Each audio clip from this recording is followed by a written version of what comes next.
Hey there, Mr. Redder here. Welcome back to another episode of Reddit Podcast Stories, where today, am I the jerk for telling my friends they aren't ready for a baby? I, 26 female, recently learned that one of my best friends, who's also 26, and her husband, who's 29, are expecting a baby. I feel like a jerk since I didn't react with joy like everyone else, but I honestly can't support their decision. They've only been married for a couple of years, so there was plenty of time for them to settle down and have kids, in my opinion. But my friend has always had baby fever. I'm mainly concerned about their ability to be parents. They both work full-time, and when they get home, they complain that they are too tired to take care of stuff around the house, cooking, cleaning, etc. They go out to eat every night because my friend doesn't know how to cook, and her husband just doesn't want to. Their house is always messy between dishes, laundry, and general filth. They also have poor money management skills, always shopping for stuff they just see and want, but don't need, rather than buying stuff like groceries to actually cook meals. They've struggled to pay rent a few times because of this. In addition, their house is incredibly small, overflowing with stuff, and not a safe environment for a baby. It's very old and has a lot of issues. Realistically, how do you expect to take care of a baby with habits like that, and in a space that isn't suited for them? When I expressed these concerns to my friends, they essentially told me that I shouldn't worry about it because nobody is ever prepared to have a baby, and that I should just be happy for them. I get that you're never really prepared, but you can have a game plan, right? Start saving and making sure you have the stuff and space required. How nonchalant they were about my concerns made me even more anxious. You'd think I was the one having the baby. Yesterday the topic came up again, and my friend asked me if I had changed my mind about it, and when I told her no, she was grated. I also learned they're now trying to rush a move to get a bigger and better house, even though she's halfway through her second trimester. She's starting to get defensive, saying that just because I don't really want kids of my own, that I was trying to bring her down, and that I should just support her pregnancy, rather than being concerned about future problems. I told her that she and her husband were too caught up in elation to see the reality that being a parent isn't just about cute baby clothes and being a friend to your kid. I did get snippy, which I shouldn't have done, but it felt like she was just brushing away what I consider valid concerns. I did eventually apologize, saying, "I'm sorry you feel that way, but I don't think I'm unjustified here," which didn't go well because it wasn't a real apology. Not one she wanted to hear, at least. I just can't bring myself to believe they are responsible or mature enough to have a baby, and that makes me feel like a bad friend. So, am I the jerk for telling them they're not ready to have a baby and should have waited until they get their lives together? Edit. Since a lot of people are saying the same thing, I have expressed these concerns before, many times, prior to my friend actually becoming pregnant. It wasn't unsolicited. She would ask my opinion, and I would tell her these things each time. Update. I was a jerk. I overstepped my boundaries and hurt people I care about. No excuses. I consider myself very fortunate that my friend answered my text message and agreed to see me. She's allowed me to go over to her house tomorrow so that I may properly apologize to her and her husband. I do not expect them to forgive and forget, but I would like to tell them I'm sorry. You're the jerk, because at this point it's too late, and you need to be supportive of your friends. Like, your comments are so completely unhelpful, I don't see how you're wondering if you're the jerk. And just to be clear, you're not the jerk for thinking they're not ready to have kids, you're the jerk for saying it out loud. You're the jerk. You're not the reproductive police, and they're having this baby whether you like it or not. I hope you don't expect to remain friends with these people once their baby arrives, because they'll always remember how you didn't want them to have their baby. Not the jerk. Too many people do this. Raising a kid isn't easy, even with all the help and money you do have. Source, me. I'm a stay-at-home mom, and my husband makes incredible money. It's still not easy. It's still a ton of work and a lot of money. Well, who do you think is the jerk? OP or her friend? Please let us know. I hope OP's ready to start babysitting for them and lending them money. I kicked out my daughter because she hasn't found a job since moving in with me. My daughter, Amy, who's 24, female, graduated university a couple of years ago and has had several part-time jobs since then. She would work for a few months, quit, and look for another job which has better pay. At the end of last year, she asked if she could move in with us, both in our 40s, so she could save money and look for a job in the field she graduated in. That sounded good to us, so we agreed. We did not expect any kind of rent or money from her at the time, simply that she would just find a job. However, it's almost August and she has still not found a job yet. We asked about her job hunt and she said that she was still looking and has not had any offers post-interview.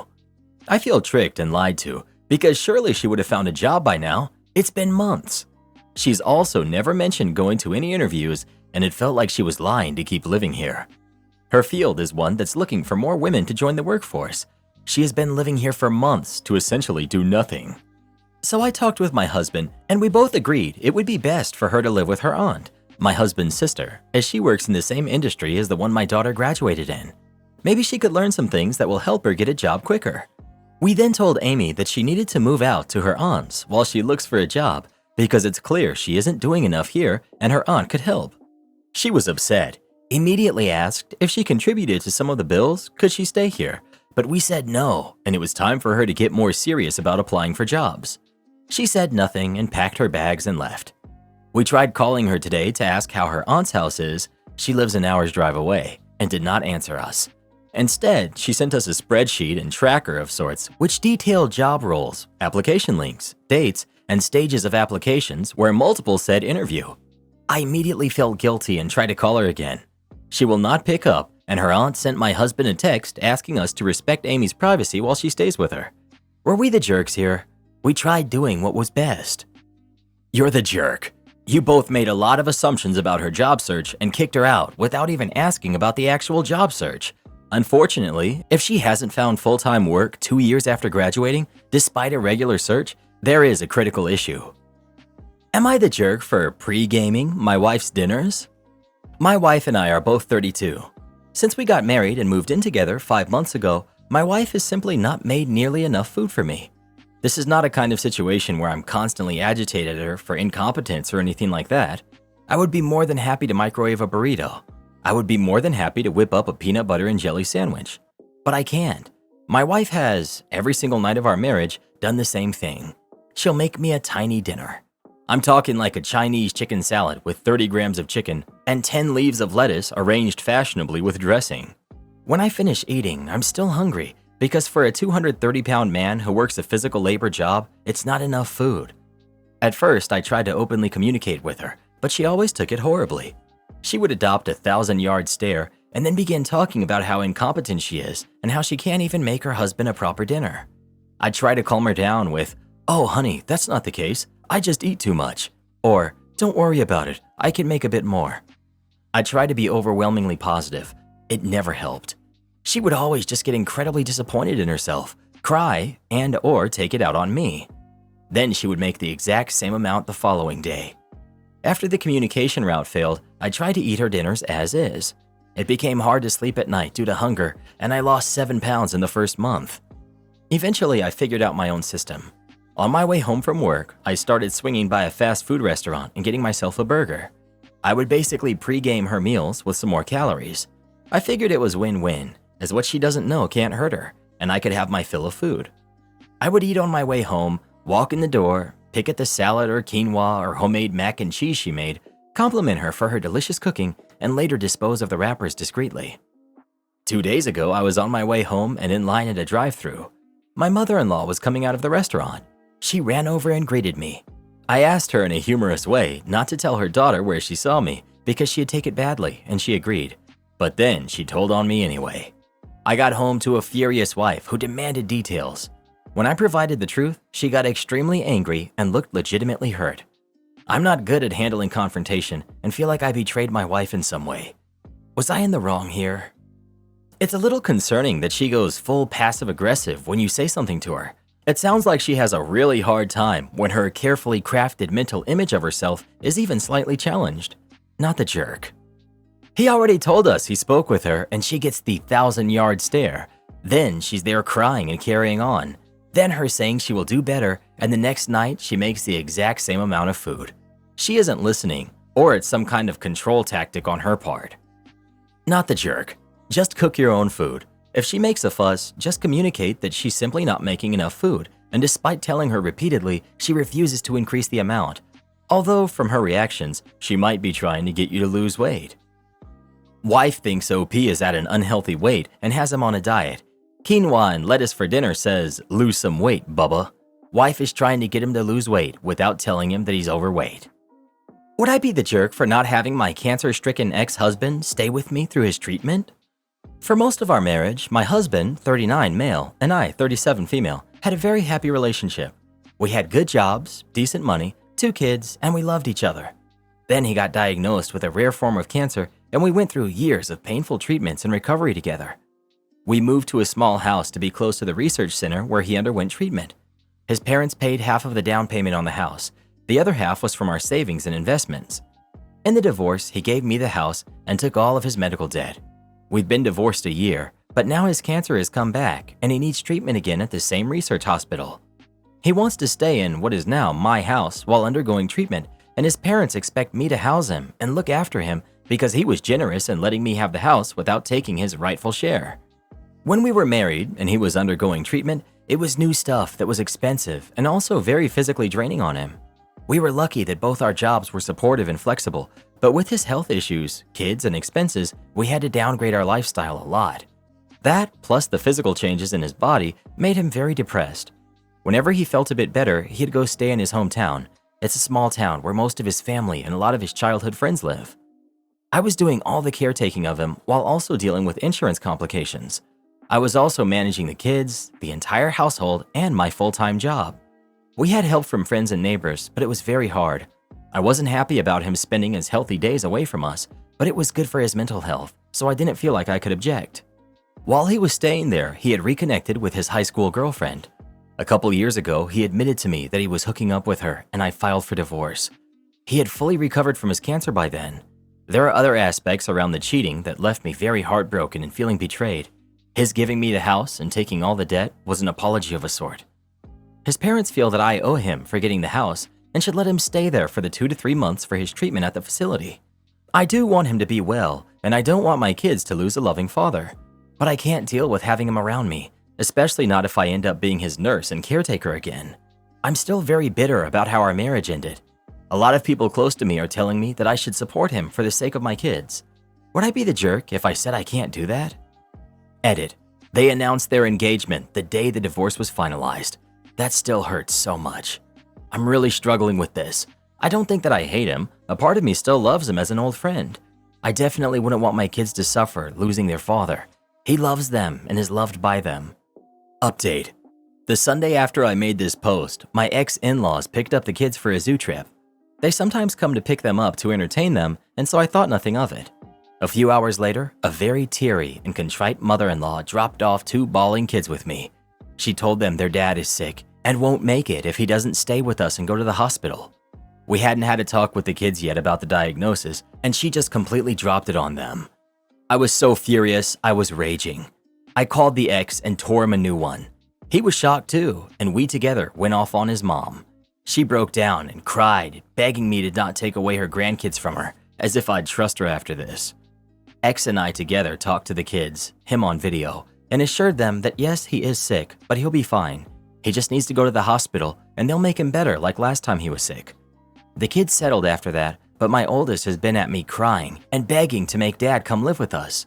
I promised them I'd talk to Dad and figure out what's the best thing to do. I swallowed a lot of pride to talk to him about why he was doing this. We had a pretty long and detailed discussion. The bottom line is that he's broke. He still has a decent job, but his credit is ruined. He has a lot of debt, and he stupidly got the cheapest insurance that barely covers anything. Fiancé is no help either. She's worse off financially. So he needs a place to stay. He can't afford this otherwise. His parents are funding some of his medical payments and are already stretched.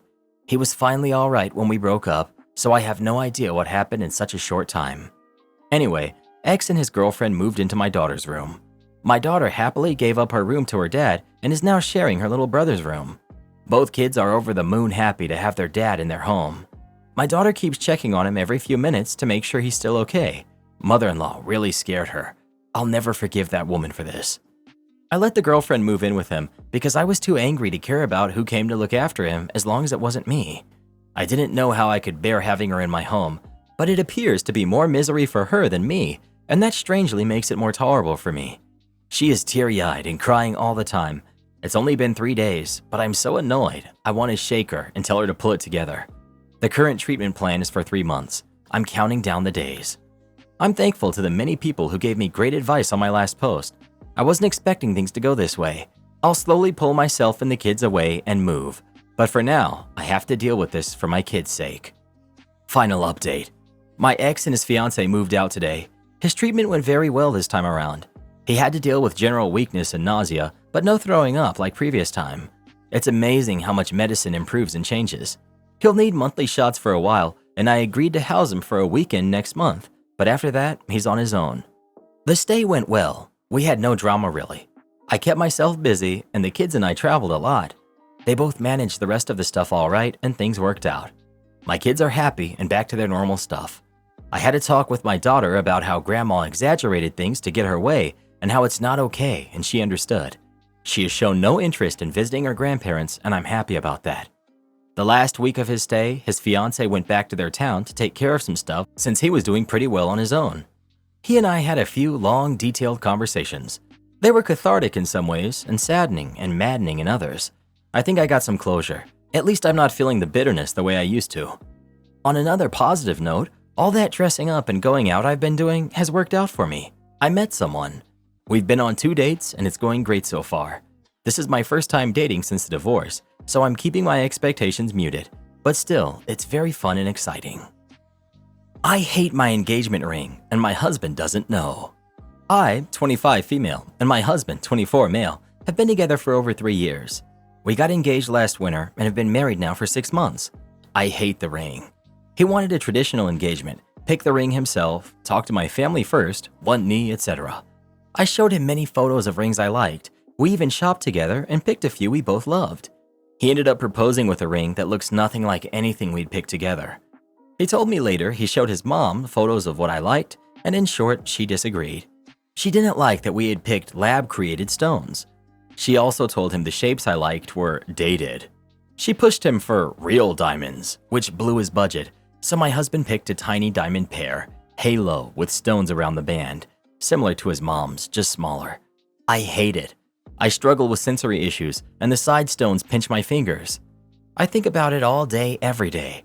I sometimes have to take it off while driving because it hurts to hold anything.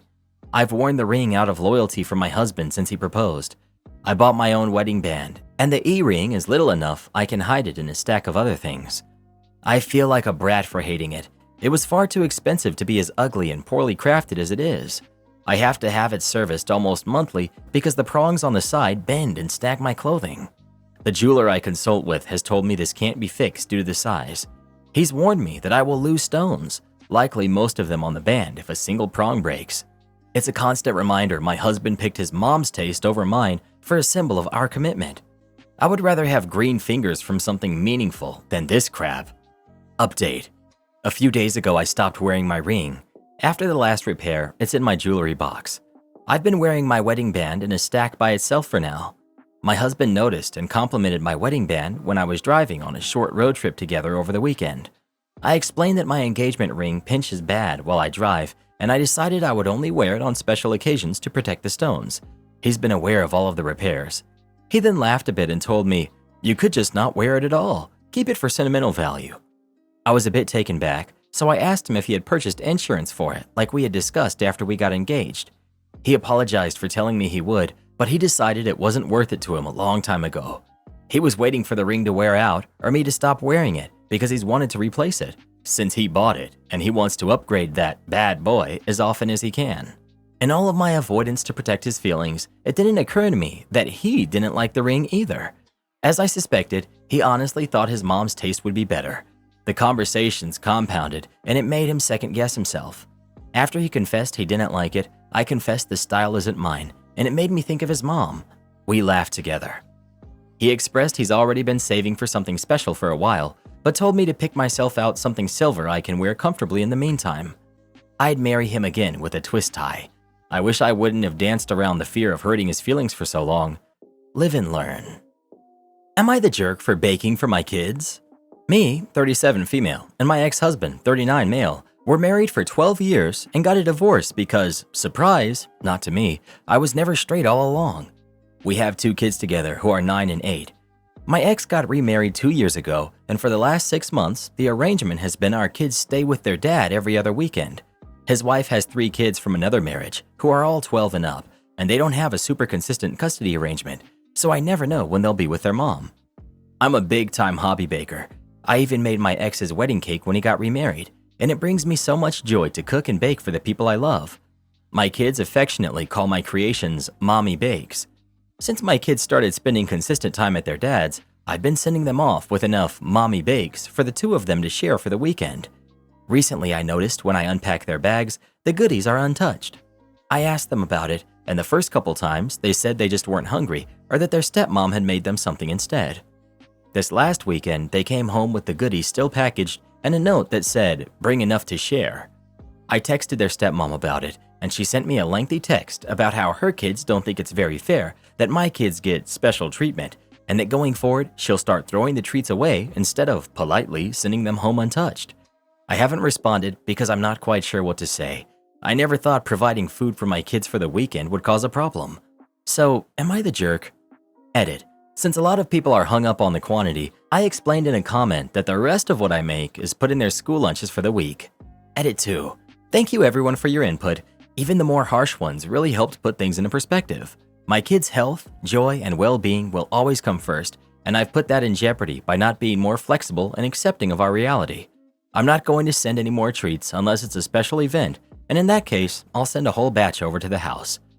Not the jerk. You are under no obligation to provide baked goods for her kids, especially since they didn't talk to you about it like grown-ups. However, in the name of family peace, it might be wise to start sending them with a large enough dessert to share if you want to continue sending food. It sounds like the situation as it stands is awkward and uncomfortable for your kids, and they're the ones who matter here. Insane Karen parks in front of a train. This isn't my story. My dad is friends with a train engineer, and he would always be super nice to me and my family, and he told us this insane, crazy story. Info you will need to know. So this story is about a train engineer, and as everyone knows, trains can't stop on a dime. But the important info you will need to know is about wheel slips. Sometimes trains can have a failed start or stop and slide across the track because the wheels lose traction. If a train goes into a wheel slip while stopping, it's extremely difficult to stop. Wheel slips are usually caused by weight distribution or not being able to gain traction. If a train has too much weight, it can go into a wheel slip easily. So the people who load the train need to make sure that it's just the right amount of weight distribution. On to the story. So let's call my dad's friend Tom. Tom was on his normal route, and in the conductor's seat is someone we will call Bill. Tom was going around 70 miles per hour and was about to come up on a crossing. In the distance, you could see a car on the crossing. He thought that the arms hadn't gone down yet, and cars were still crossing, as it was still a ways away. As he got closer, he noticed a car was parked on the crossing, and a woman and her kid were standing right beside it on the tracks, holding up a sign that Tom couldn't read. But he immediately knew this was bad. He slammed on the emergency brakes and blew the horn as loud as he could to try and warn the woman. As it got closer and closer, she wouldn't budge. But then the train went into an unexpected wheel slip. I'll explain why after. And now they were sliding at a high velocity and heading straight towards the mom and presumably her son. Bill and Tom were panicking, letting trains nearby know what was going on. People who saw the occasion were yelling at the woman and her kid, and as they were approaching her, people realized she wasn't going to budge due to what her sign stated. People ran and came and pushed her out of the way. Then a few moments later, Tom and Bill slammed into the car, and since they were in a wheel slip, they couldn't slow down. Luckily, after a bit, Bill and Tom managed to gain traction again and stopped 2.5 miles later.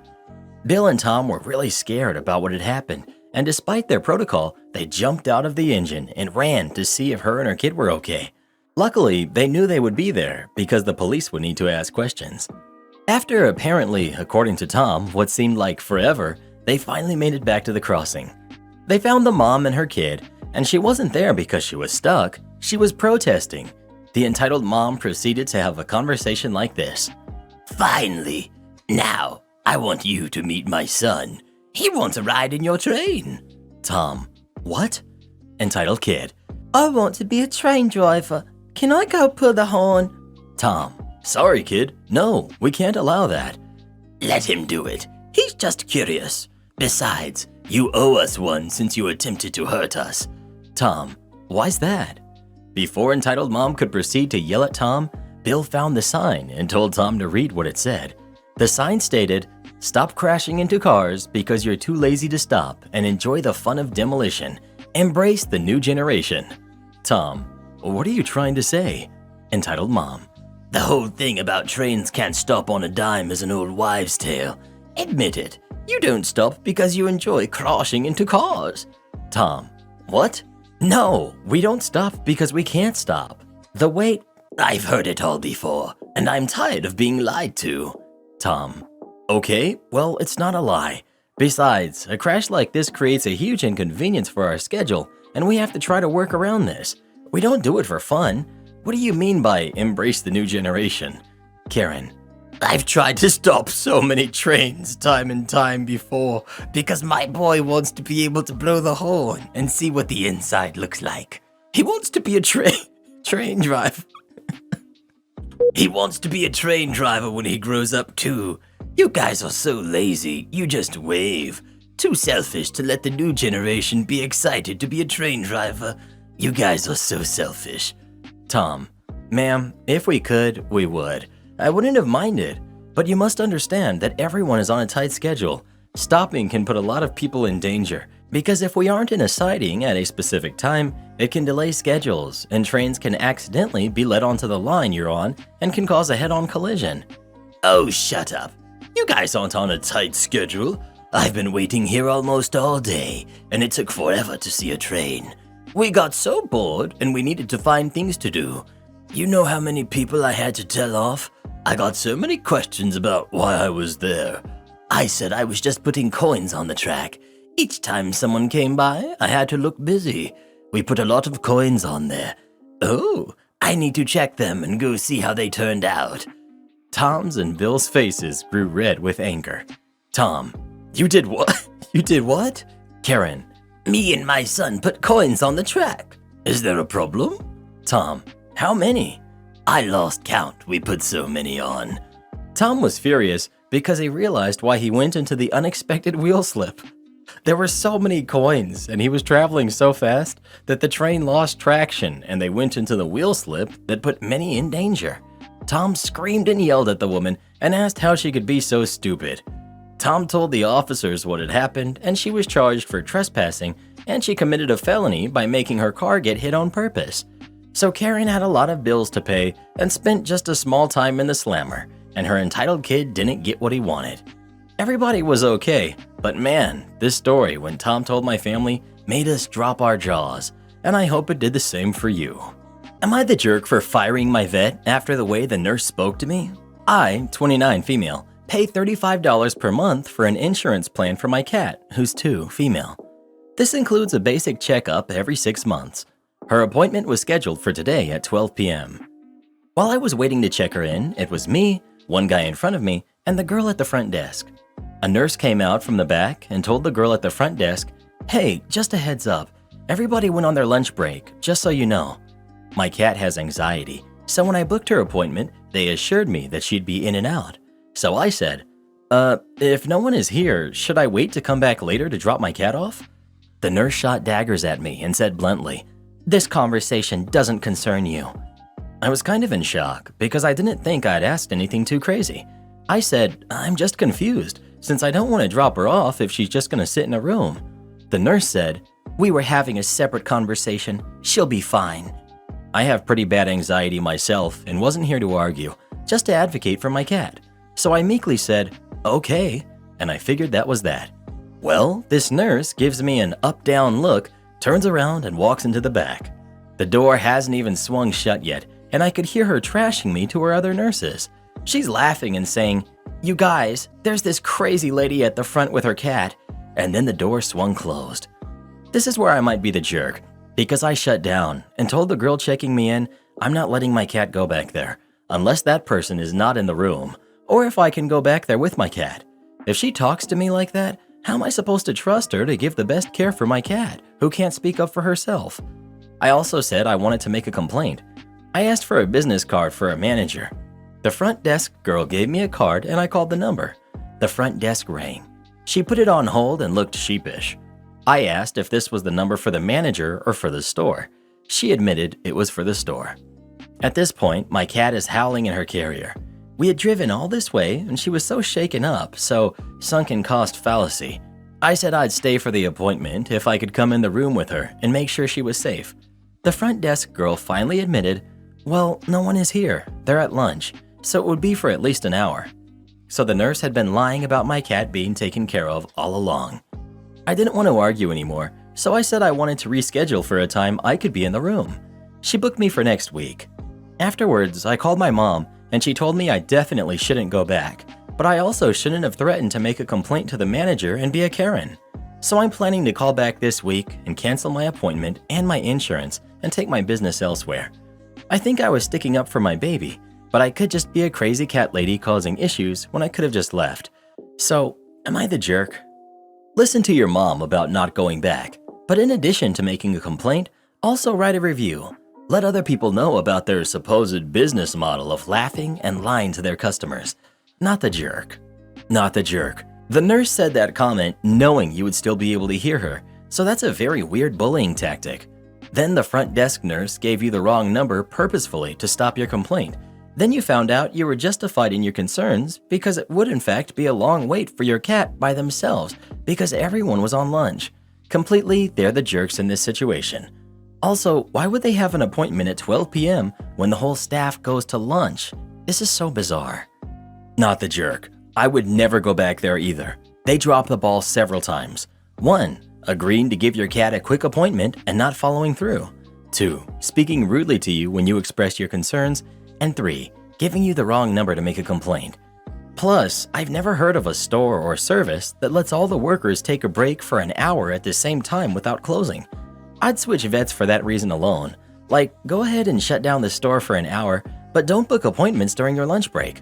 This is ridiculous, and I can't believe the vet spoke so rudely to your very reasonable question, and the audacity to mock you for it. They are major jerks. Finally, I have a concern about what your mom said. I really hate that lately anyone who complains about anything is called a Karen. You are not a Karen. A Karen is someone who complains and yells at workers over petty things out of their control, like yelling at cashiers for not accepting an expired coupon. You wanted to talk to a manager to complain about one of their workers treating a customer very rudely and then mocking them. That's completely justified. So please switch vets and don't think of yourself as a crazy cat lady. If anything, you are kinder than you should have been. Do this next. Tap here on your screen to come see our new podcast playlist, where you'll find thousands of hours of the best stories you've ever heard. Or tap the one on the right. That episode is specifically just for you, based on other videos you've enjoyed the most.